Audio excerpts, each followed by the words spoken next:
Welcome to the Great Detectives of Old Time Radio from Boise, Idaho. This is your host, Adam Graham. If you have a comment, email it to me. box13@greatdetectives.net. Follow us on Twitter at Radio Detectives and become one of our friends on Facebook. Facebook.com/Radio Detectives. Well, before we do get started, I want to let you know today's program is brought to you by the financial support of our listeners. And you can support the show at support.greatdetectives.net. Well, let's go ahead and take a listen to today's episode of yours truly, Johnny Dollar. And then afterwards, Dr. Tam Detective. Here now is The Silver Blue Matter, Part 5. From Hollywood, it's time now for... Johnny Dollar speaking, Lieutenant Garcia's office. Johnny, you're the one I was trying to reach. This is Carla Monte. Oh, I was going to phone you later. What's happening? Have they found Eddie yet? Not yet, but the police picked up one of his friends, Mario Santoris. Oh, Mario, I know him. Well, he's been to the apartment lots of times. Was he in on the robbery? Yes, he just made a statement admitting it. And what did he say about my brother? He says Eddie is the one who planned the whole thing. He must be lying. No, Garcia and I are pretty sure he's telling the truth. I'm sorry, Carla. I'm coming down to headquarters, Johnny. There's no use. There's nothing you can do here. At least I can be there when they bring him in or whatever happens. It won't help. You're better off at home. Now, No, please. Johnny. I raised him. Some of the fault must be mine. I can't desert him. I'm going to be there if he needs me. Okay, Carla.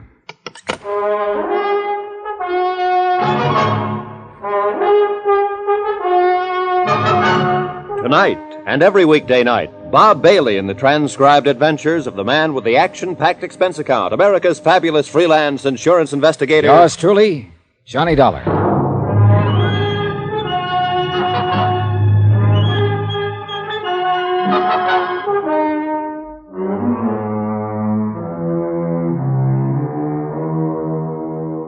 From Special Investigator Johnny Dollar, location Los Angeles, California, to the Home Office Moto Guarantee Insurance Company, Hartford, Connecticut. Assignment, The Silver Blue Matter. Expense account, final page.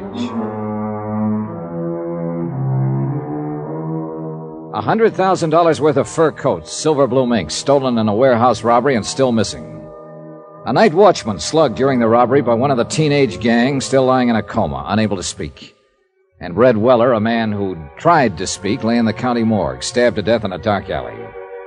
But now one of the gang had been arrested, a 17-year-old named Mario Santoris, and he'd finally talked.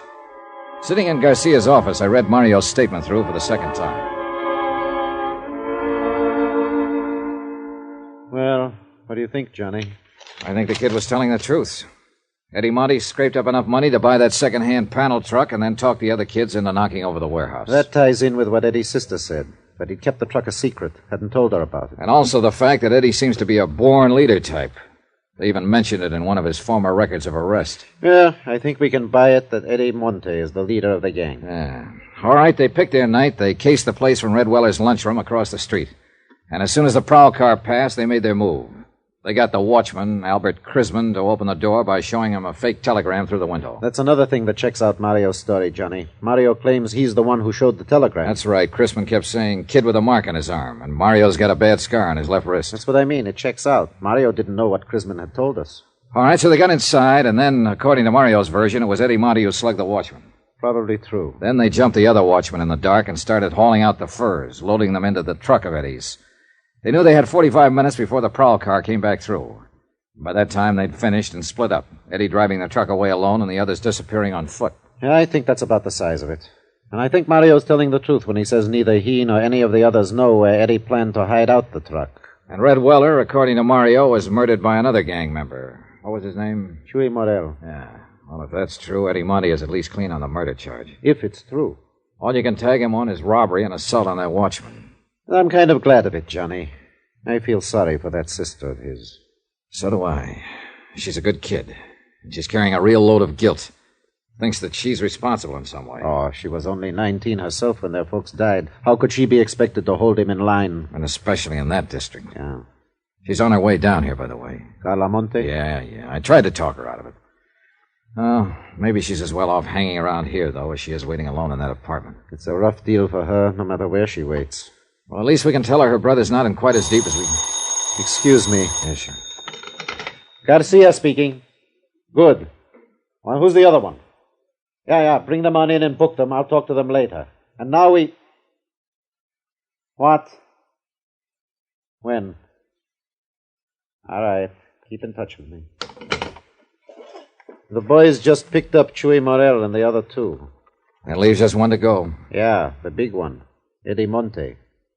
And he's even bigger now, Johnny. What do you mean? That watchman Eddie slugged. Albert Krisman. What about him? He just died. So it was a different thing we had to tell Carla when she arrived at headquarters. Not that her brother would probably get off on a lesser charge, but instead that an APB was out, that every officer in town had been warned, be on the lookout for Eddie Monte, age 19, armed and dangerous, wanted for murder.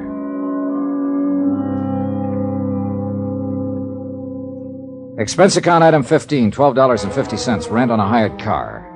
One of Garcia's boys was certain that the background appearing in the photograph of Eddie's truck was somewhere in his district, but he couldn't tag the exact spot. So I decided to cruise that area street by street. Carla Monte, Eddie's sister, went along with me.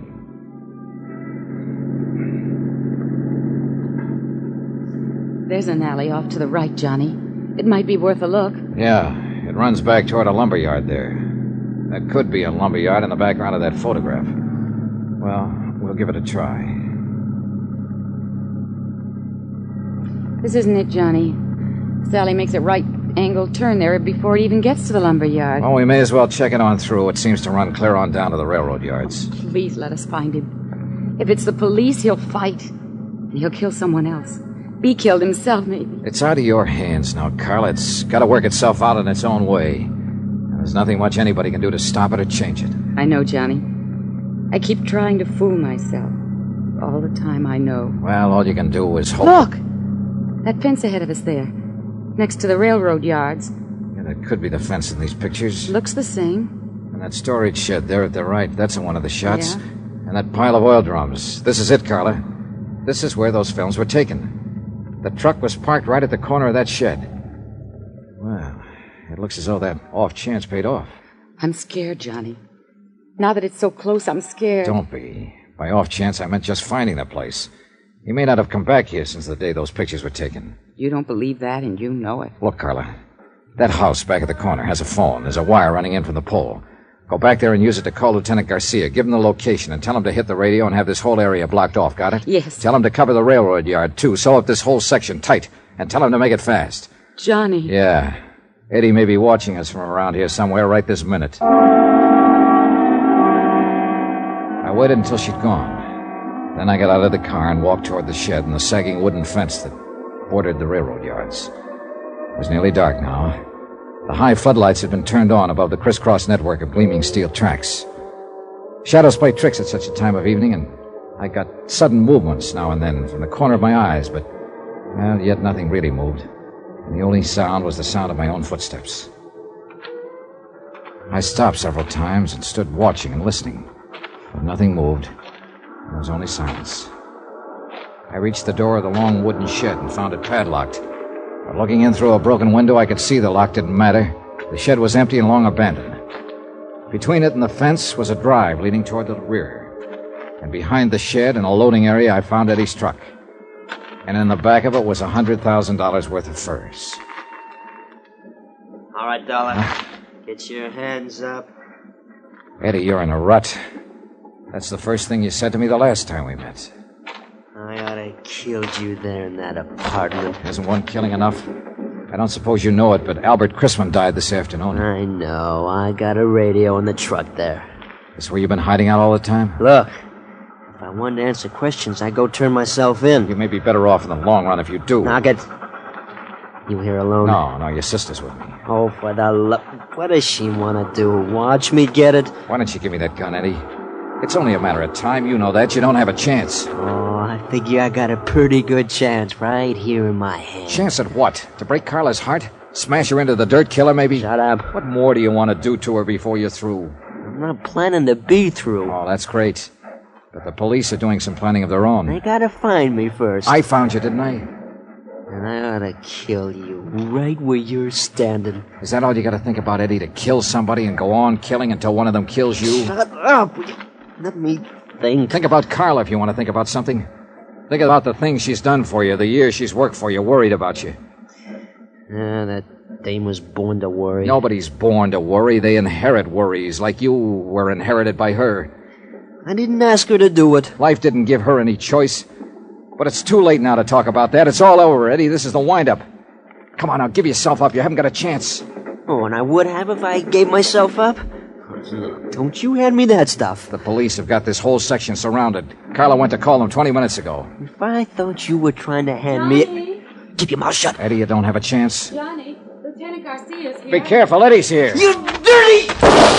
I hit the dirt and rolled into the truck and came up on the other side with my gun in my hand. I could hear Eddie running away, but I couldn't tell where he was. Johnny, are you all right? Yeah, I'm all right. Eddie went over the fence into the yards. Where are you? Here, the corner of the shed. Come on, let's go after him. He can't get through. I've got men working this way from the other side. Where's Carla? Back there somewhere. Come on, we can get through the fence here. Carla, stay where you are. Don't follow us. There he goes, Johnny, behind that line of freight cars. All right, come on. He can't get too far that way. There's a train coming. There he goes! He's going to try to beat it. The crazy Eddie! Santa Maria!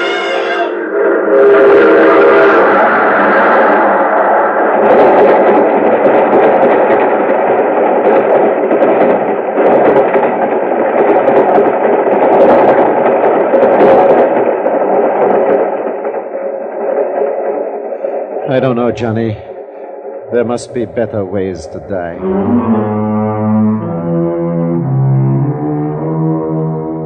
Expense account item 16, $300.60. Hotel and miscellaneous in Los Angeles and transportation back to Hartford. Expense account total, $541.25. End of account, end of report. Remarks?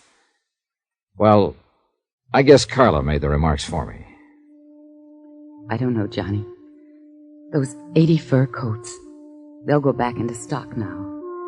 They'll be sold to women who'll wear them to parties and dances and nightclubs. And they'll be happy in them. And they'll never know about Eddie, or about me, or what happened here tonight. Yours truly, Johnny Dollar.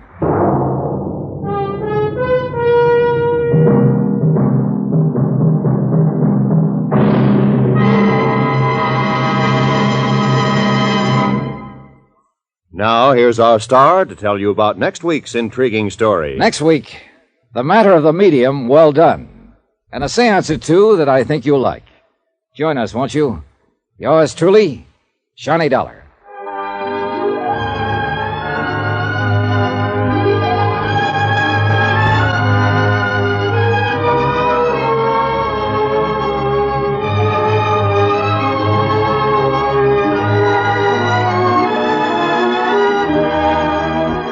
Yours truly, Johnny Dollar, starring Bob Bailey, is transcribed in Hollywood. Written by Les Crutchfield, it is produced and directed by Jack Johnstone. Heard in this week's cast were Lucille Meredith, Edgar Barrier, Victor Perrin, Jack Crucian, Tommy Cook, and Richard Crenna. Musical supervision by Amerigo Marino. Be sure to join us on Monday night, same time and station, for another exciting story of yours truly, Johnny Dollar. Roy Rowan speaking.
Welcome back. This was, I thought, very well put together from a drama standpoint. Really, you feel for the sister in the story. And I think it was a great job of writing. Even when you're dealing with the teenage boy who, the way he acted, his own character, made him not really sympathetic. But you cared what happened because of the sister. So just a fantastic performances all around in this particular episode. Very well done. A big note here is the yours truly Johnny Dollar first appearance here of Richard Crenna, who up to this point in his career, his claim to fame was playing the role of Walter Denton on Our Miss Brooks. Denton was a character somewhat squeaky voiced, really done a great comic effect. He began on the series in 1948 and continued till 1955 playing this high school sophomore, which wasn't bad for radio. He was able to make it work for radio. However, he also appeared in the television version. And towards the end of the television version, he was 29 years old, and obviously 29. And he didn't carry off the whole guy in his 20s and 30s playing a teenager as well as Dick Ward did in Batman. As I said, this was his first appearance of yours truly, Johnny Dollar. He makes several more appearances in the course of the serial run, and actually continues to appear on the single episodes. His last appearance on yours truly, Johnny Dollar, is on October 23rd of 1960, so just before the show was moved to New York. His acting career would get beyond Our Miss Brooks. He would land the lead role in The Real McCoys, and would get an Emmy nomination in 1959. And his other role that he is very well known for, Richard Crenna, is the role of Trotman in the first three Rambo movies. So from old time radio and Our Miss Brooks to Rambo. All right. Well, now it's time for Dr. Tim Detective. I should let you know that while Johnny Dollar will be back on Monday, we'll hear Bob Bailey in our 1100th episode special on Sunday, and I'll tell you more about that. He plays a secondary character, but still an important role. Now it's time for the man from Hiroshima on Dr. Tim Detective. This is Dr. Tim Detective to bring you by transcription the mystery of the man from Hiroshima.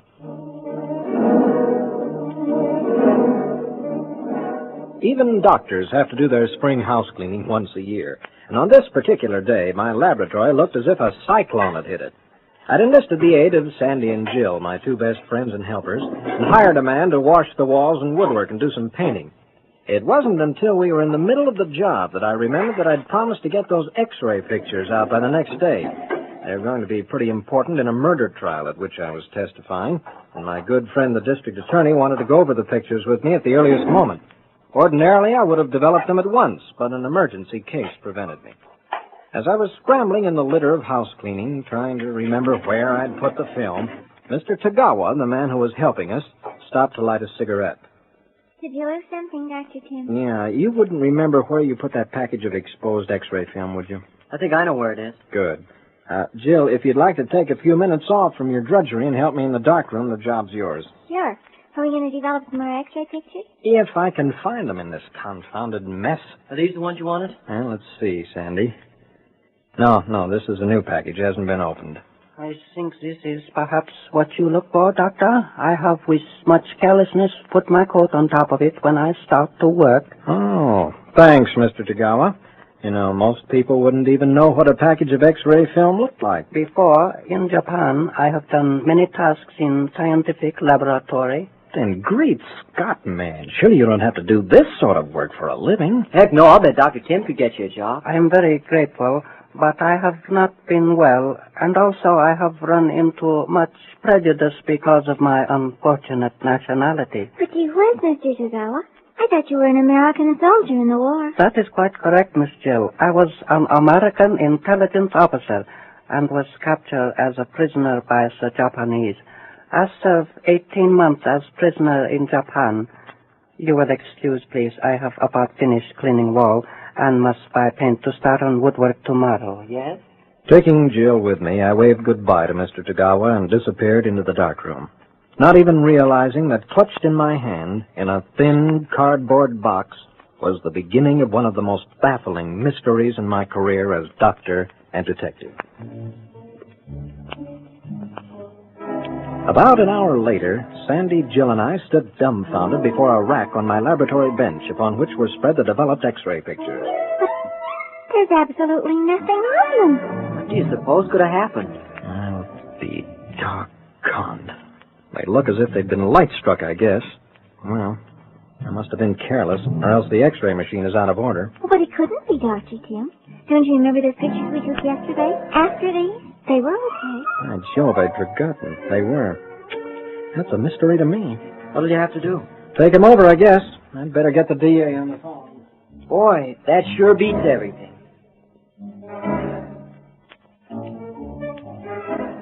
By working most of the night, I managed to get the X-rays taken again, and I developed about half of them before I had to give up and go to sleep. I was awakened early the next morning by the arrival of Mr. Tagawa, who started laying out his painting equipment, and by the entrance of Sandy and Jill, ready to start the day's work. I dressed quickly and joined them. What about the new set of pictures? Were they okay? Well, they were, Jill. At least the ones I developed last night. I wonder what could have happened. Beats me, Sandy. We'll soon know about the rest. Well, where did I put Right those? here, Dr. Tim. Oh. Shall I take them to the dark room? No, just hang on them a minute. I think... Like color for wood, Doctor? Oh. Yeah, it looks okay to me. I make darker or lighter you like. Oh, I like that, Mr. Tagawa. Looks well to me. Here, let me hold wood sample against light color. You give me a box of film a minute, yes? Very nice, I think. He held the box against his chest and stepped back for us to see. Well, when I walked out of the darkroom a short time later, I tried to keep from swearing where the kids could hear me. The last half of those pictures were fogged again, completely ruined as if by light. As Sandy, Jill, and I sat over breakfast at the drugstore in the corner, we were a puzzled crew. You don't suppose I could have done something wrong, do you? No, of course not. I was working in there with you all the time, Jill. Well, you didn't expose them to any light, and you checked the X-ray machine. Is there anything besides light that would spoil them? No. Well, that is nothing that could possibly be in the laboratory. What do you mean? Of course, film can be spoiled if it's exposed to radium, but I've never had radium or any radium product in the lab. I don't get it. About radium, I mean. Well, radium gives off light, Sandy, invisible light. I mean, it's invisible to us, but it's there all right. So do other atomic products, things they're making at places like Oak Ridge. The atom bomb factory? It's much more than that, Jill. Our atomic scientists are working for medicine, too. You know how radium is used in stopping the growth of cancer in the human body? Uh-huh. Sure. Well, certain other chemicals are made radioactive, too. They're used just like tracer bullets from a machine gun. How? Well, take iodine, for instance. There's a certain important gland in the body that's called the thyroid gland. Well, iodine taken into the body sooner or later goes to the thyroid. So doctors these days are using iodine, which has been made radioactive, to study what actually happens to it in the body, especially in the thyroid gland. Oh, I get it. Because radium products give off that invisible light while you can take X-ray pictures of the iodine at work in the thyroid. Exactly. Doesn't radium kill you? Too much does, Sandy. And too much means a piece less than the size of a grain of salt. But doctors use it for brief periods, just like X-ray, to cure people. Now, let's get back to those spoiled pictures. Hey, you sure you haven't got some of that stuff around in the lab? And you've forgotten about it? Now, look, kids. Well, it was a thought. And it was a thought. Not that I'd had any radioactive material around, for it's the most dangerous stuff in the world when handled carelessly. But I remembered a case or two I'd read about. Not so long ago, thousands of rolls of unused film had been spoiled because the containers they came in had been made of contaminated material. That's a word scientists use to describe any substance which has been exposed to the deadly rays of atomic products. And there was the famous case years ago of the workers in a clock factory which manufactured those clocks and watches with luminous dials that glow in the dark. Because they moistened the tiny brushes with their tongues, some of them died of radium poisoning. So it wasn't so far-fetched after all that something in that laboratory might be radioactive enough to spoil the X-ray film. Meantime, I had to take half those pictures over again. I sighed and started back to work.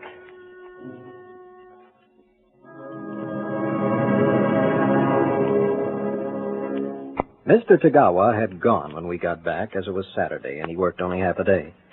Wearily, I called my patient back and retook the pictures. And this time, they were all right, as sharp and clean and unfogged as you could ask for. Here was a mystery with a vengeance. It was Jill who made a bright suggestion as we finished. Dr. Tim, isn't there some way you can tell if something's here that shouldn't be? Like radium or something? Well, yes, there is. We could use a Geiger counter. Sure, I've read about those. They used them in the atom bomb test. They go beep, beep, beep if there's anything around that's radioactive. What you said about the paint in the clock factory. Maybe Mr. Tagawa's paint got radioactive. It's not likely, but... No, that wouldn't work. Because those first films were spoiled before he even bought the paint. Oh, gosh, why don't we get one of those Geiger counters? Sandy, I believe you have the answer. I'll call the physics laboratory out at the university, and we'll go to work. I don't think we'll find anything, but it's worth a try.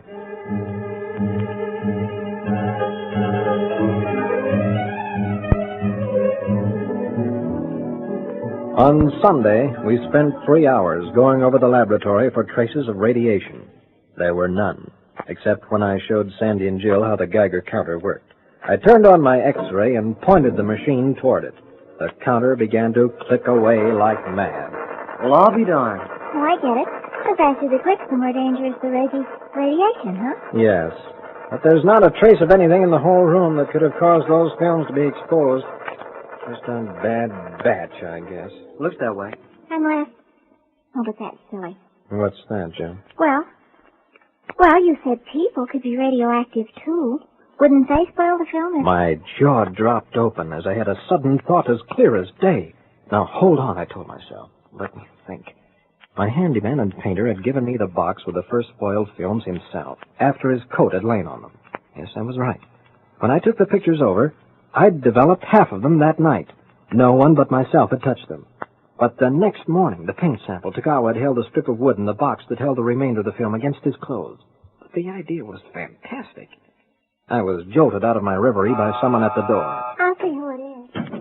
Oh, Mr. Tagawa, come in. I hope I not bother. I like to see if paint dry okay. Mr. Tagawa, would you help us with an experiment? I glad give assistance. Sandy, will you hand me the Geiger counter? Thanks. That is equipment I'm much familiar with. I'm glad of that, Mr. Tagawa. Because if you do have radium poisoning, I won't have to tell you what it means. Gosh. You don't mean it was Mr. Tagawa? Not Mr. Tagawa. His clothes. But if his clothes are contaminated, there's a chance that he, too, might...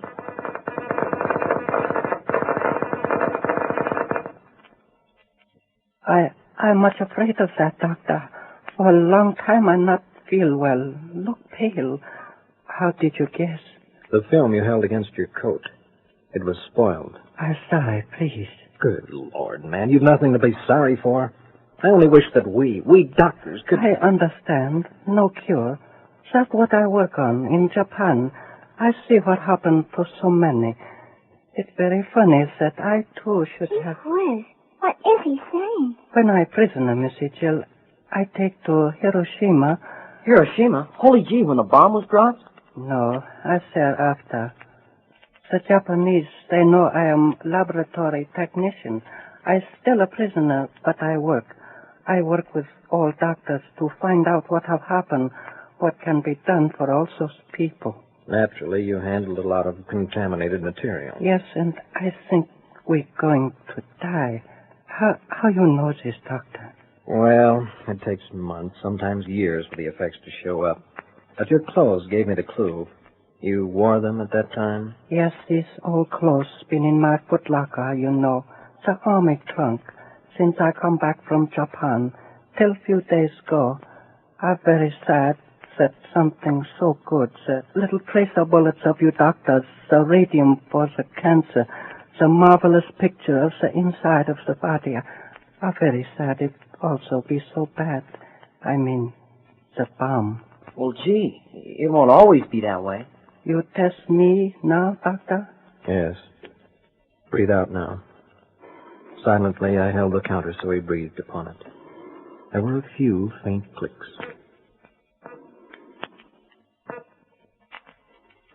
Oh, Dr. Tim, can't you do something for Mr. Tagawa? Anything? Oh, it isn't fair. No, Jill, not a thing, as yet. By the time you and Sandy are grown up, maybe. That's up to you, what you want to do with this power we own. Good or evil. Yes, you'll be the ones. I think I'll go now, yes? This is great shock. Although I suspect before. I'll take the pink tomorrow. Many happy landings.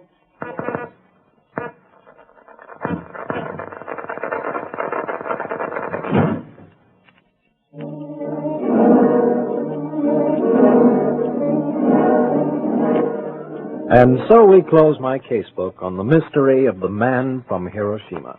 The last program of this first series. This is Dr. Tim, Detective, saying so long for now. The series was written and directed by Jack Weir Lewis and produced and transcribed by the Monarch Program Library, Incorporated.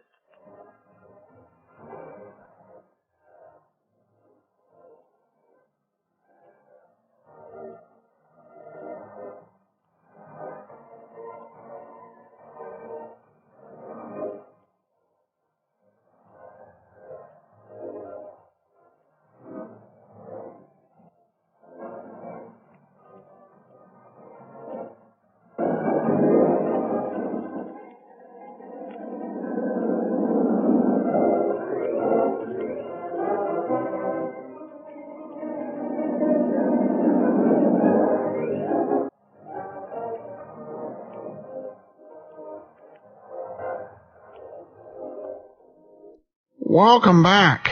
Well, between the end of the Silver Blue matter and what happened to poor Mr. Tagawa, I'm not doing so well on the happy endings fronts. I kept trying to figure out what sort of murder case Dr. Tim could be involved in that would involve x-raying a patient repeatedly. It probably would have made more sense as a civil case. But to be fair, kid readers didn't overthink it. And I think, of course, there was the obvious, much larger message. Questions raised about how nuclear energy would be used. This episode, released in 1948, very close to the dropping of the bomb, were these questions really on people's minds. A lot of radio programs, a lot of radio miniseries made dealing with what it would mean to live in the atomic age. But that does conclude Dr. Tim Detective. I don't know if there was ever a second series made, but I don't believe so. And that's all we have for this current series. We will actually resume the Carter Brown mysteries. Carter Brown will return on next Friday. And Monday, we'll be bringing you yours truly, Johnny Dollar. And Saturday, I'll let you know a little bit about our 1100th episode special, the star of the show. And be sure and listen to that on Sunday. Tomorrow, it's the lineup. Send your comments to box13 at greatdetectives.net. Follow us on Twitter at Radio Detectives and become one of our friends on Facebook. Facebook.com